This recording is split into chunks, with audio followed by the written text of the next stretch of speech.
Bonjour, bonjour, ici Véronique Hubert, votre formatrice et conseillère en entreprise agricole, spécialisée en animal de compagnie et en particulier dans le chien et le chat. Alors, aujourd'hui, dans le cadre du guide gratuit qui sera dédié donc aux éleveurs débutants et aux futurs éleveurs, nous allons voir dans ce module demander les bonnes informations, tout ce qui concerne les demandes sur les tests de santé en général. Bon.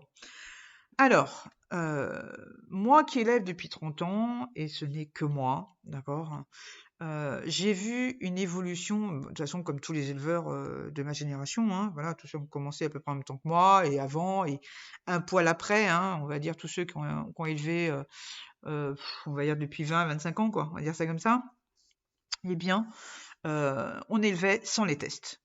Donc, les tests, c'est bien. On va dire qu'aujourd'hui, c'est une véritable folie. Ce qui est navrant dans l'histoire, c'est que on voit des questions qui sont posées dans la recherche d'un chien ou d'un chat qui sont limitées au test. Un chien ou un chat, c'est pas une batterie, c'est pas une machine de test. Ça a d'abord un cœur, une tête, des oreilles, des quatre pattes en général et une queue. Hein.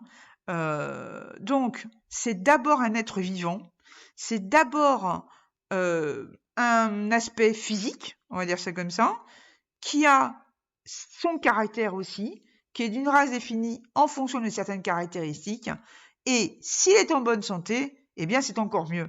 Mais en tout état de cause, vous pouvez avoir un chien ou un chat qui est plus de partout, et si il ressemble à un croisé cocker au lieu de ressembler à un caniche, vous aurez beau avoir un chien plus de partout, il ressemblera à tout sauf un animal de race.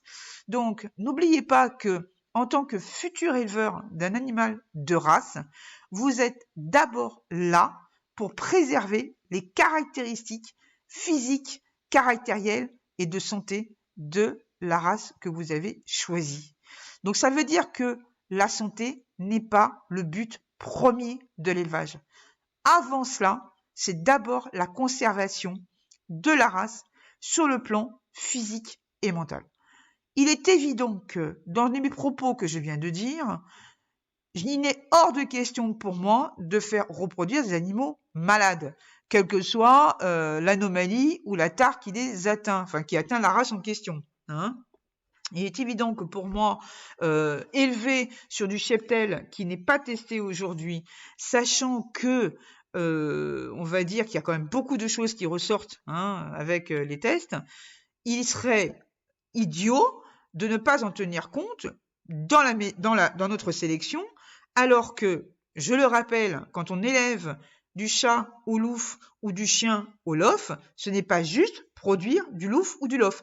Le principe premier d'inscrire un animal à un livre d'origine, c'est d'abord d'améliorer la race. Ok?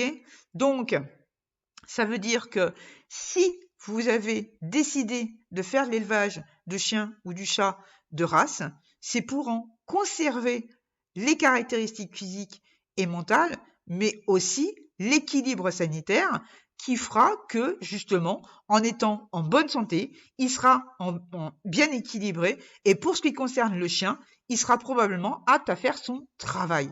D'accord? Voilà. Donc, il est évident pour moi que faire reproduire des animaux qui sont pas testés sur des maladies graves, je ne parle pas de certaines anomalies qui peuvent se retransmettre sans affecter vraiment la santé hein, du chien ou du chat. Mais quand on voit au niveau du chien, par exemple, la dysplasie, quand on voit des maladies cardiaques, quand on voit des grosses maladies oculaires ou des maladies osseuses hein, ou sanguines qui peuvent être très invalidantes pour le chien ou pour le chat que vous élevez, eh bien, on a des tests aujourd'hui pour beaucoup de choses, qu'on en profite, dans la mesure où effectivement, il y a beaucoup de laboratoires qui font des packages, hein, c'est-à-dire qui font des prix groupés pour plusieurs maladies inhérents à la race en question. Donc, profitez-en si ce n'a pas été fait par éventuellement l'éleveur. Alors, aujourd'hui, on va dire que beaucoup d'éleveurs sérieux, que ce soit en chat ou en chien, font des tests sur leurs reproducteurs en ayant eux-mêmes demander à ce que les parents ou les grands-parents des reproducteurs qu'ils ont aient été testés pour certaines maladies, voire toutes les maladies. Donc, c'est vrai que plus vous avez de générations qui sont nées, on va dire depuis les années 90-2000, on va dire ça comme ça, suivant la race, plus vous avez de générations qui vous séparent de cette période-là et maintenant, plus vous avez des chances pour que votre chiot ou votre chaton ait été testé, ou au moins les parents soient testés de plein de choses, quoi. Voilà, parce que c'est vrai que dans les années 90-2000, il n'y avait pas grand-chose. Il faut bien être d'accord là-dessus. La médecine vétérinaire a beaucoup avancé, grâce d'ailleurs aux éleveurs qui ont fait remonter justement les anomalies et les tares.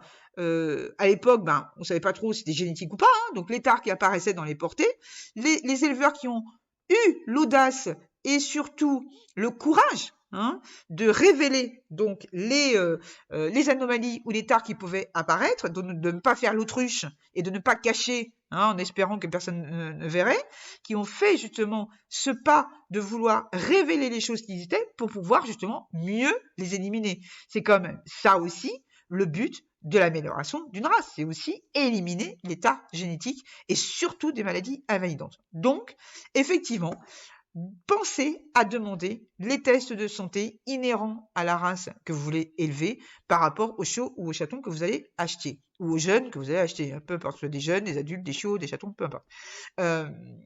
Donc, ça veut dire aussi s'informer sur les tares en question, ou sur les anomalies en question. Pour ça, eh bien, on a quand même un grand ami qui s'appelle Google.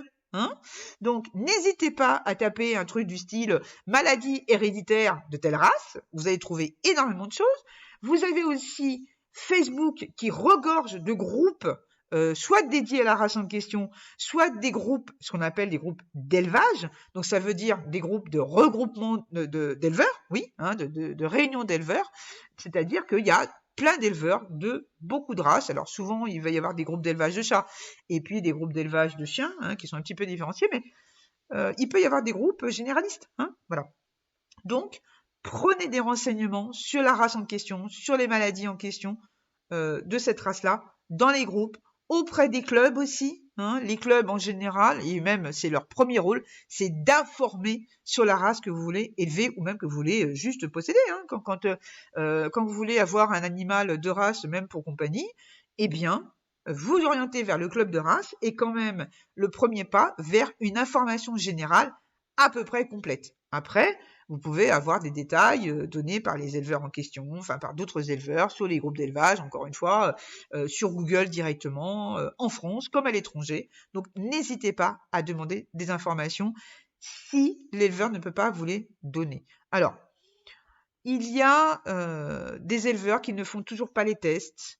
Il faut, je pense, voir en fonction des maladies qui existent dans la race que vous voulez élever,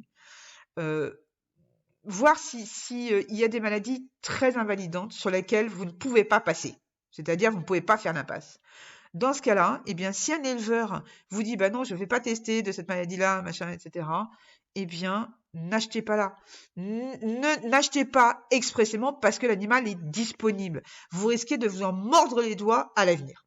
Et surtout, si plus tard vous voulez faire de la reproduction, vous aurez beaucoup de mal à trouver un partenaire qui ne vous appartient pas, donc qui appartient à un autre éleveur, qui aura déjà tout ce que votre animal n'a pas, tout ce que votre femelle en général n'a pas, et surtout, eh bien, vous risquez de vous heurter à la suspicion du propriétaire du mâle, si c'est une femelle, parce que il dira que votre femelle n'est pas testée de ci et pas testée de ça, surtout si vous ne l'avez pas fait vous-même après coup, il peut refuser la saillie parce que il n'aura pas envie que si des petits naissent avec des anomalies, des tares, etc., eh bien, il n'aura pas envie qu'on l'accuse, lui, en tant que propriétaire de ce mâle, de tous les maux de la terre.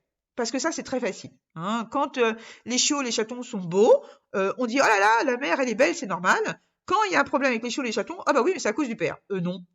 Il faut être deux pour sortir des tares. D'accord ?